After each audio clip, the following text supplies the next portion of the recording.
안녕하세요. 김쌤의 너무 뻔한 영어입니다. 이번 영어는 하이스쿨 잉글리시 영어 1입니다. 그러니까 고등학교 2학년 교재인데요. 능률 출판사 김성곤 교수 외에 여러분이 집필한 책입니다. 1과 교과서에서 제가 한 문장을 발췌했는데 미리 이제 방학이지만 새학기를 대비해서 이제 교과서 본문을 좀 다루다가 좋은 문장이 있어서 여러분들에게 소개하고 강의로 제작했습니다. 자, 한 20개가 넘는 문장이죠. 여기 그 영어 밑에 이렇게 숫자가 써 있는데 이 숫자가 무엇인지 좀 궁금하신 분들도 많을 겁니다. 이 숫자는 바로 우리가 해석, 우리말로 자연스러운 해석을 하기 위해서 우리 눈이 어떻게 움직이는가 그것을 제가 좀 비주얼하게 보여주려고 숫자로 한번 표시해 봤습니다. 좀 더 어떻게 보면 황당무계하다고나 할까요? 눈이 굉장히 좌우로 어떤 불규칙하게 움직이는 것을 제가 더욱더 강조하려고 이렇게 한번 해봤습니다. 아래 이 숫자가 보통 한 5개, 10개, 13개의 숫자죠. 그죠? 이 13개의 숫자가 어떤 규칙성이 없이 좌우로 막 배열되어 있습니다. 우리가 해석을 하려면 이런 식으로 눈이 굉장히 분주하게 움직여야 된다는 얘기예요. 여기 as서부터요. 일단 their home까지 다 읽고 시간이 필요하겠죠? 왜냐하면 눈이 어떻게 어디로 건너뛰어야 될지 모르니까요. 그래서 그 결과 이제 우리말로 자연스러운 해석이 나오게 됐는데 그렇지만 이 해석, 자연스러움을 얻기 위해서는 시간도 많이 낭비했고요. 또 뭐 하여간 처음부터 끝까지 읽어야 되니까 일단 제일 단점은 시간을 많이 낭비했다는 것이에요.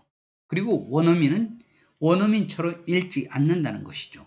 그러면 한국 사람인데 어떻게 원어민처럼 읽느냐? 이렇게 질문을 할 수 있어요. 그렇다면 저는 또 반문할 것입니다.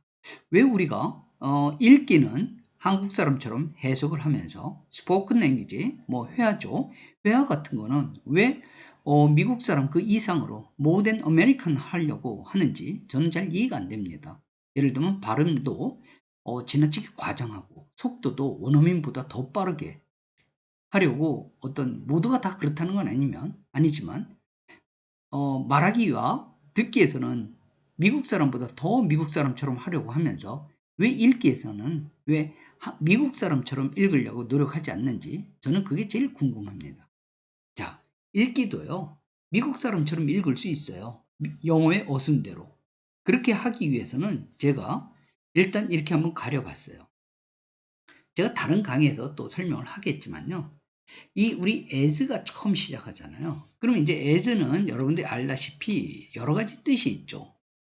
일단 접속사와 전치사로 쓰일 텐데 접속사로 쓰일 경우에는 뭐뭐 할 때와 같은 when으로 대신 쓸 수 있죠. 그리고 뭐뭐 하기 때문에 이런 because와 같은 뜻을 갖고 있습니다. 그리고 뭐뭐 함에 따라 보통 이 세 가지도 더 있겠지만 일단 기본적으로 이렇게 세 가지로 많이 쓰이는데 자, 미국인들 입장에서 생각해 보세요. 그럼 미국인들도 이렇게 세 가지 뜻으로 중의적으로 쓰인다는 걸 알 수 있겠지만 이 셋 중에서 고르려면은 어떤 뜻일까? as만 보고는 절대 알 수 없겠죠. 그렇다면 여기 Diego서부터 Diego home까지가 이제 주절인데요.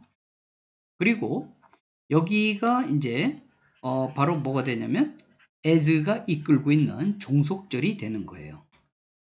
그런데 이 as의 역할은 뭐냐면 주절과 종속절을 연결해 주는 것도 되지만 이 as는 접속사로서 이 종속절과 주절의 관계를 밝혀주는 거예요. 즉 이게 이유인지 때문인지 몸의 함에 따라해서인지 이런 것을 밝혀주는 게 as거든요.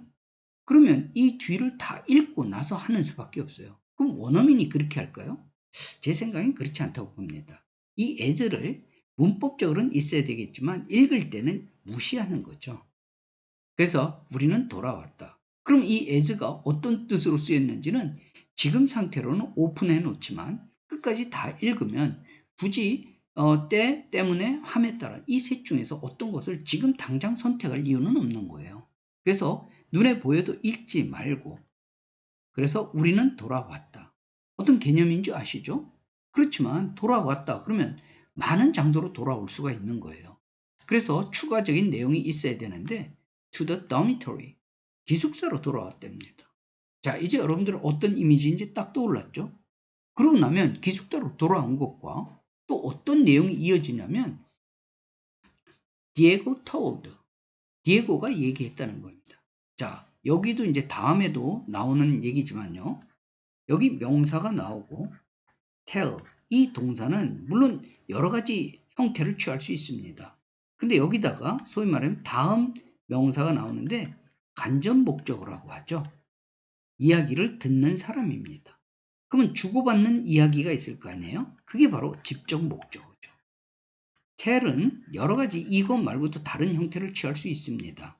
명사 tell 다음에 목적으로 명사 오고 투부정사 이런 것도 많이 좋아해요. 그런데 tell은 일단 간접 목적어가 있고 직접 목적어는 이런 형태를 취하거든요. 우리가 이런 걸 뭐라 그러죠? 사형식 동사라고 합니다. 그래서 디에고는 told, 말했다. 이제 듣는 사람이 있어야 되잖아요. 누구한테 말한 거예요? 나에게예요. 그러면 이제 나에게 무엇을 얘기했는지 직접 목적어가 있을 거 아닙니까? 그래서 보니까 that his father had taught, 가르쳐 주었다는 것을 말했어요.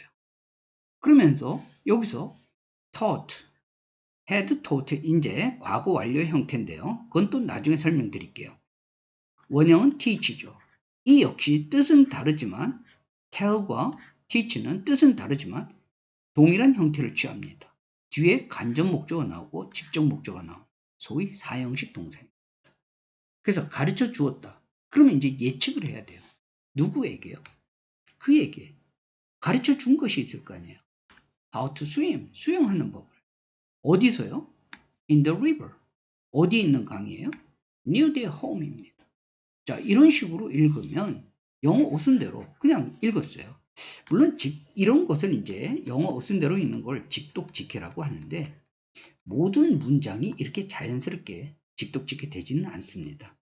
그러면 이제 또 다른 스킬이 필요한데요. 그 스킬은 제가 또 다음에 소개해 드릴게요. 스킬, 뭐 찍기 기술이 아닙니다. 스킬이라 그러니까 이건 리딩 스킬이에요. 그래서 직독직해하는 기술을 이렇게 딱딱, 그래도 그런 대로 영어 어순대로 읽어도 한국말로 자연스러운 이런 문장 많이 연습하세요. 그래서 직독직해로 해도 자연스러움을 유지할 수 있는 그런 숙달됨이 필요한 겁니다. 제가 괄호로 묶어가면서 다시 한번 정리하겠습니다. 돌아왔다. 저 as는 해석 안 했죠? 제 해석을 보세요. 저도 오픈으로 남겨놨어요. 원어민처럼 하려고. 그래서 우리가 돌아왔다. 도미토리로. 디에고가 말했다. 나에게 그의 아빠가 가르쳐 주었다는 것을. 그죠? 가르쳐 주었다는 걸 그에게 어떻게 수용하는지 강에서. 어디에 있는 강이죠? Near their home입니다. 이런 식으로 자, 첫 번째, 두 번째, 세 번째 me that his father had taught가 네 번째고요. 다섯 번째로 him how to swim이 다섯 번째, in the river가 여섯 번째, nearby their home이 일곱 번째입니다. 이런 식으로 일곱 번의 묶음을 통해서 영어로 읽는 거예요. 가장 기본적인 것은 뭐냐면 주어와 동사를 함께 읽고 만약 뒤에 간접 목적, 직접 목적어 나온다면 이거 두 개 함께 묶어서 읽으면 이게 바로 직독직해예요. 그래서 이런 좀 쉬운 문장으로 근데 왜 고급 영어에 해놨냐면 이게 고등 영어 책에 나오는 그것도 2학년 교과서에 나오는 문장입니다. 그래서 고급 영어에 제가 카테고리에 넣었는데 아무튼 이번 새학기 준비하면서 제가 중고등 학생들 교과서요 또는 부교재에 나오는 이런 좋은 문장들 문법적으로 소개를 하려고 하니까 여러분 구독 설정해 놓고요. 좋아요로 응원해 주시고 또 모르는 문장 또 어려운 설명 있으면 저한테 댓글로 남겨주시면 제가 빠른 시간 내에 제가 답변을 해드리겠습니다. 감사합니다.